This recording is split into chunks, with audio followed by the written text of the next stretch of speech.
Morning, church. The Lord is my light and my salvation. Whom shall I fear?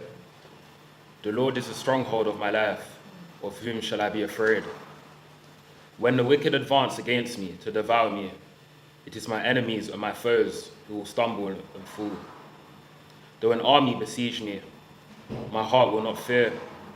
Though war break out against me, even then I will be confident. One thing I ask from the Lord, this only do I seek, that I may dwell in the house of the Lord all the days of my life, to gaze on the beauty of the Lord and to seek him in his temple. For in the day of trouble, he will keep me safe in his dwelling. He will hide me in the shelter of his sacred tent and set me high upon a rock. Then my head will be exalted above the enemies who surround me. At his sacred tent I will sacrifice with shouts of joy. I will sing and make music to the Lord. Hear my voice when I call, Lord, be merciful to me and answer me. My heart says of you, seek his face, your face. Lord, I will seek. Do not hide your face from me. Do not turn your servant away in anger. You have been my helper. Do not reject me or forsake me, God my Savior. Though my father and mother forsake me, the Lord will receive me. Teach me your way, Lord. Lead me in a straight path because of my oppressors. Do not turn me over to the desire of my foes, for false witnesses rise up against me, spouting malicious accusations. I remain confident of this. I will see the goodness of the Lord in the land of the living. Wait for the Lord. Be strong and take heart, and wait for the Lord. Amen.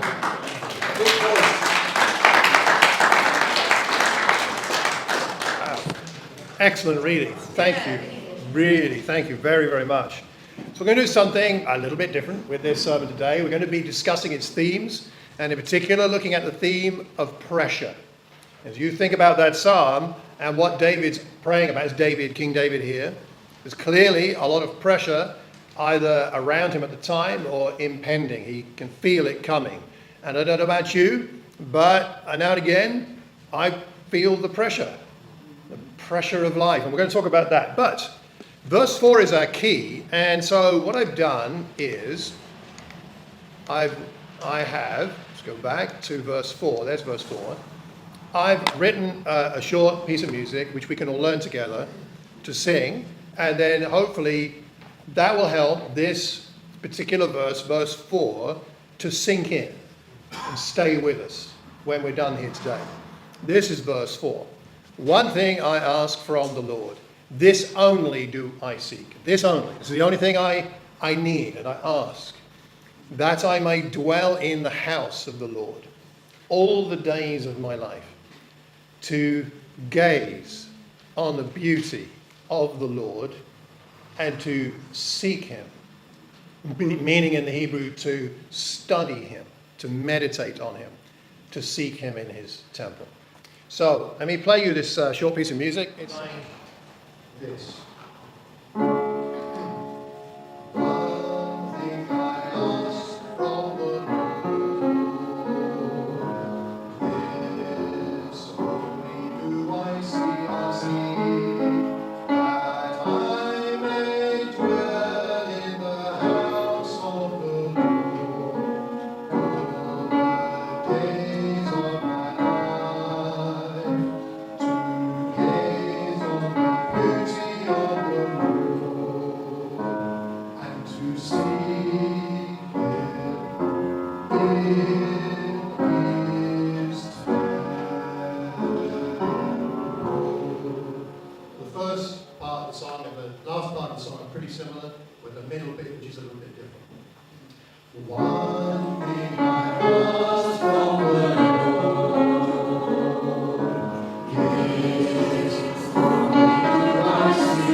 I've got a question for you which I'd like you to discuss together for a few moments. First is, what is pressurizing David? Let's talk about his pressure at the moment.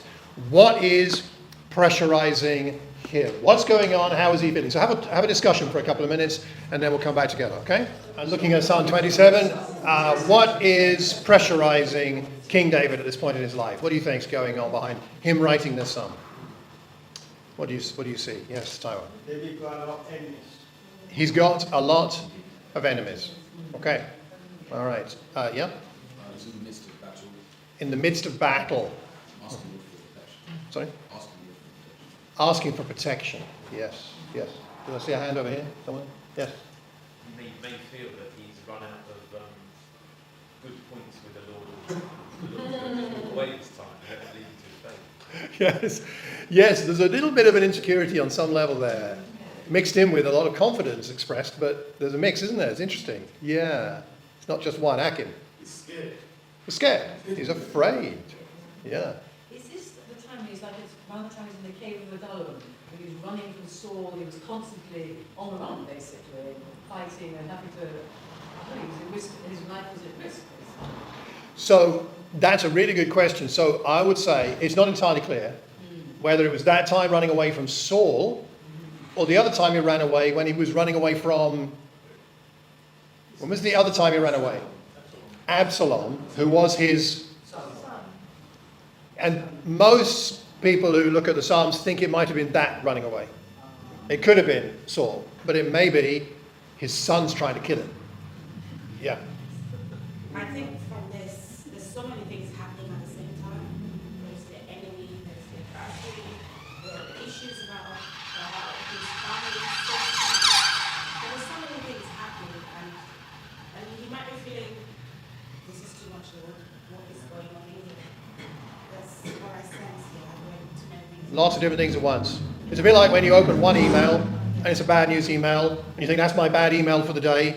Then you open the next one, oh, that's bad news. Oh, and another one. And he gets 7 or 8 emails, and they're about different things. And it's just so many sources of challenges in his life. Yeah, Liesl. He mentions malicious accusations. I just think, any kind of accusation, that's a lot of pressure to have. Accusations. Don't you hate being accused? Yes, Stefan. In verse 10 he says, though my father and mother forsake me, which I'm not sure if it's kind of metaphorical or if it's actually meaning like his parents kind of abandoned him. Maybe there was that. Sounds intense. Maybe there was that threat. There was a possibility because of some behaviour or other situation. Yeah, he's under a lot of pressure, isn't he? He's afraid. He's got enemies. Malicious talk. Probably he's being lied against. He's afraid of being devoured, besieged, of having war break out against him, of being unsafe and exposed, vulnerable. He is also, I think, as you mentioned, Marek, the possibility that God is angry with him, because he does have some concern about that, and whether maybe he might have been in some kind of sin that may have caused God's displeasure. That's a lot of pressure on one person, isn't it? Is it before or after Bathsheba? After. Probably after. If it's Absalom, the situation, then yes. So that could be in the back of his mind, what happened with him and Bathsheba. Me and God, we're okay. Yes. David is often considered Israel's greatest king, but in fact he was extremely insecure. Yeah. And I think it's the insecurity that all those things up there contribute to his insecurity. And let's face it, the Old Testament period was a very insecure time anyway. There were very short periods of genuine peace. If you look through history, there were very little. Great deal of insecurity. So, sorry, who was that? Time out. I say at the ring of Solomon, there was peace. The what, sorry? Solomon. Solomon? I say there was peace when Solomon was king. Yeah. But if you look at the whole history of Israel, that's not very long. You think about tens of scores and hundreds of years. There was some. Now, okay, so shift for a minute. Okay, that's David. What about you? What are you feeling pressured about? What are we in society and in our world feeling pressured about? What's going on for us? What kind of things create the same kinds of feelings as David is having, even if they're not the same precise issues. So what kind of thing? Finances. Financial challenges, a lack of finances generally, right? Or things connected with that, financial pressure. Always something that has to be done. Besieged by the demands of life. Okay, just when you get something finished, you tick it off the to-do list, 3 other to-dos seem to be birthed directly as a result. Yeah, never ending, yeah? Do you want to say everyday living? Everyday living has its pressures. It does. Yeah. Was there a hand? Yeah, expectations. Oh. Work, the expectations will be there, your own family, perhaps, expectations. Expectations, which can, it's funny, isn't it? Expectations are that double-edged sword. Yeah. Because they can help you rise to something positive, but on the other hand, they can be something to beat people over the head with. I expected you to get this done by now. That kind of pressure is very real for a lot of us. What other pressures do we have? Decisions that you know you have to take and make in the future. Okay, so decisions. Big decisions, and not knowing in advance whether they're going to be what's the right decision. A lot of the time we really don't know. Only looking back can you tell. Lisa. Fear of failure or fear of not meeting expectations, fear of not being good enough. Yeah, the fear of those things and the reality sometimes of failing and the pressure that brings, because sometimes we do fail at something. Yeah? Anything else? Injustice. Injustice. Yes, that's a good pressure, yeah? I think it's probably a bit past for lots of children now, but exams and the parents feel the pressure for the children. Yeah, believe it or not, children, although you feel pressure from exams, your parents or people trying to take care of you feel some of that at least as much. That's true. Yes? I think I felt pressure in the last week.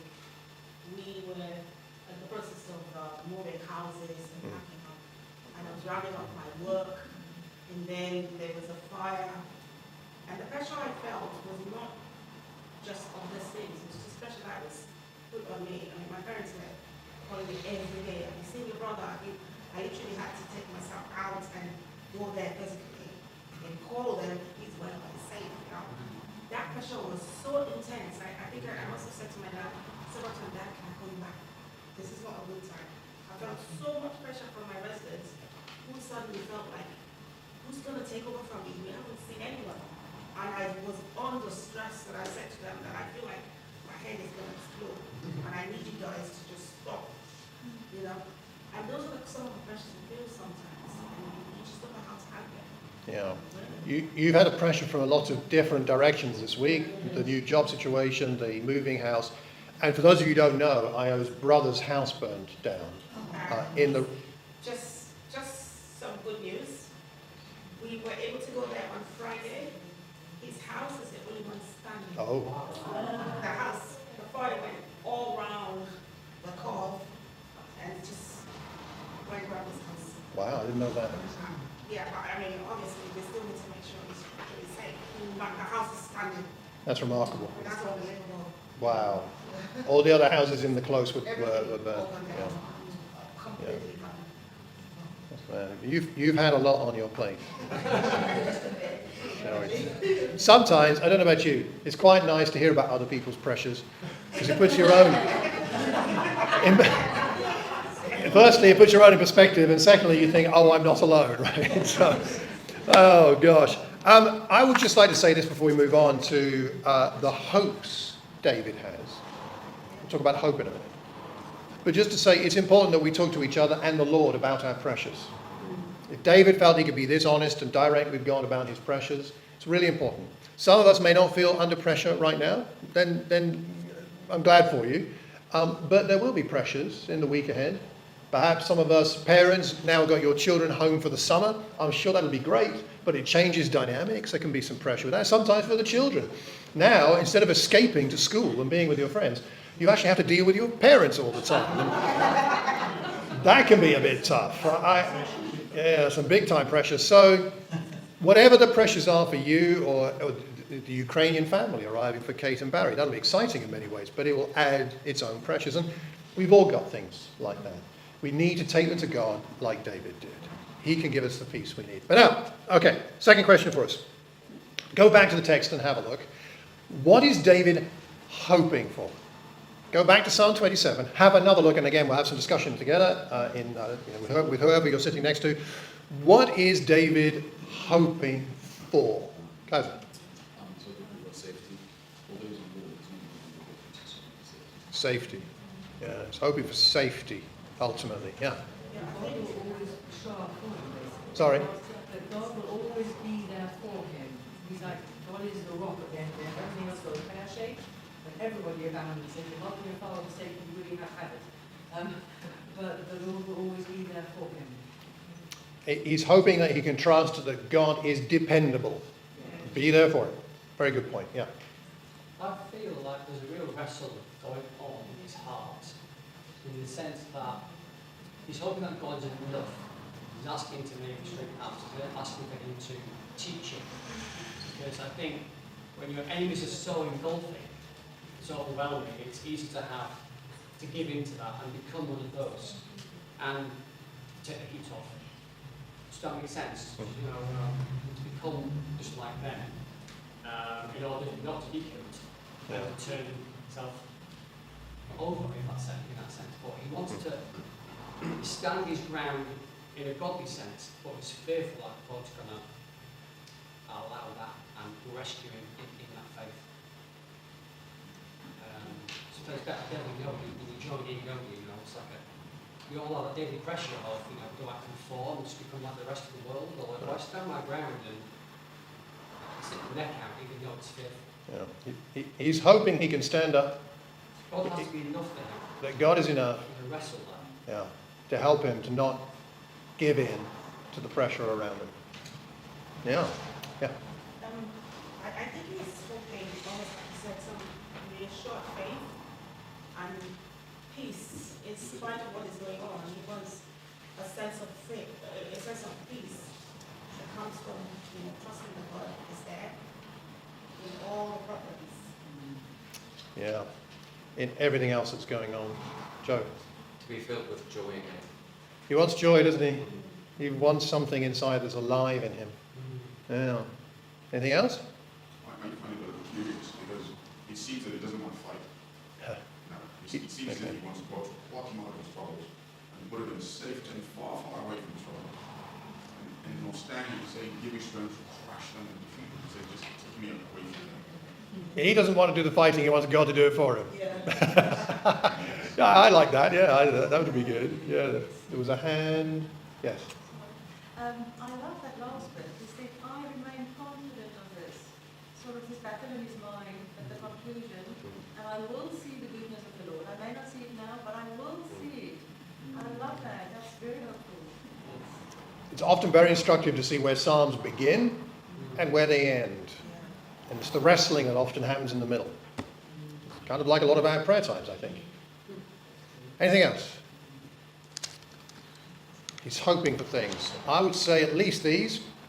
He's It reminds me of Jesus in the Garden of Gethsemane, where he's hoping that, obviously not communion, but he can take the cup away from him and just deal with it, sort it out. Don't involve me. Look, there's another way. But in the end, it comes to resolving in his heart that he'll go through with it and rely on him. God will be with him as he goes through it. He'll have enough strength. He wants confidence, doesn't he? He's hoping for confidence. He's hoping his enemies will fall. He's hoping that he can dwell with God. He's hoping to be safe and hidden from troubles. He wants his head exalted, just to be able to lift his head up. He's hoping for answered prayer. I think he's hoping to see God's mercy, God's goodness, and as you said, Liesl, and he's hoping to see it while he's still alive, not just once he's dead and gone, but in the land of the living. He wants to see God move. I think he's hoping to be accepted by God as he is, and there's some sense of being taught and led by God. Do you notice, and this is a topic for another time, but how many of these things are things that Jesus promises us? Think about it. All these things that David hoped for, and he did have on some level, but couldn't have in the same way that we have in our relationship with Jesus. Jesus gives us all these things. They're available. We can live in this kind of hope. I would just like to leave you with a question before making a final point, which is I hope that you have hopes for the summer, let's say. Hopes for what God will do. hopes for the way God will be with you, hopes for the way that God will work in you, hopes for the way that God will work through you. Because we can't just live passively. We should be people of hope. Living with hope means saying, God, please, I'm hoping for this. Can you, could you, is this the right time for you to do this in my life or through me? What are your hopes for the summer? Maybe you've got some hopes that are fairly sort of standard, but what about some spiritual hope? What would you hope God will do in you over the summer? I think it's important for us to have some hopes in that sense. So let's go back to our theme scripture in verse 4, because I think this sums it up. This one thing he asks for in verse 4. One thing I ask from the Lord, this only do I seek. So these things will sort out everything else we're talking about. One thing I seek, that I may dwell in the house of the Lord all the days of my life, to gaze on the beauty of the Lord, to seek him in his temple. Now, this is the first in a series of sermons called One Thing. And here, there's just one thing David asks. And in our lives, when the pressure comes and things get complicated and our brains get somewhat divided and scattered by all the crazy stuff that's going on around us and even in our own heads, it's so important that we remember that we only need, always, only ever need, one thing above all others: to ask for the right things. Asking for the right things, desiring the right things makes all the difference in our walk as a Christian. One thing I ask of the Lord, this only do I seek, to dwell in the house. To dwell, that's the word in the Hebrew that's used for when a couple get married and move in together. Dwelling in that sense with the Lord. All the days of my life. He's looking for God to not be like a watering hole he comes across occasionally when he's particularly thirsty, but more that God is like a stream that is always beside him, that is always refreshing him. This is our walk with God. Dwelling in the house of the Lord all the days, to gaze on the beauty of the Lord. Now here's a suggestion for a Bible study you might want to do. Right, do your own Bible study on the ways in which God is beautiful. What is truly beautiful about God? You might want to get a piece of paper and start writing down your ideas of what is beautiful about God. And do some Bible study and have your own ideas. What does it mean to gaze, to be captivated by, to be fascinated by God's beauty? I think you might find that a very refreshing thing to do. So how does David see God? David's Lord is his light. David's Lord is his salvation in this psalm. David's Lord is his stronghold, a safe place to be. David's Lord is the one who keeps him safe from his enemies. And we do have spiritual enemies. David's Lord is the one who hides him when he needs to be hidden. David's Lord is the one who sets him high above those forces and people who would destroy him. And David's Lord, most personally and relationally, is the one who receives him, as he receives every one of us. Receiving because he loves. Only God can change you and me when we're under pressure. And only Jesus can give us what we hope for and need. Jesus is our light and our salvation. He is our stronghold. He does keep us safe. He is our good shepherd. He hides us. He sets us high. He receives us. That's why we worship him. In John 14, he says, don't let your hearts be troubled by all the pressure. You believe in me, good. You believe in me. In my Father's house there are many rooms. And I'm going there to prepare a place for you. You are welcome in my Father's house. And if I go there, prepare a place, I'll come back and take you. I will take you there to be where I am. That's the promise to each one of us. We have hope. So what I'd like us to do is sing our song again. And we'll sing that 2 or 3 times through. And Taiwo is Taiwo was going to come up and then pray, and then we'll take bread and wine together, remembering what Jesus has done for us, and especially that even under pressure, he, as you mentioned in Gethsemane, and on the cross, he never lost his trust in God. So at the very end, he said, Father, into your hands I commit my spirit. He gave his spirit to his Father. He trusted him. So we can trust him too. Wow.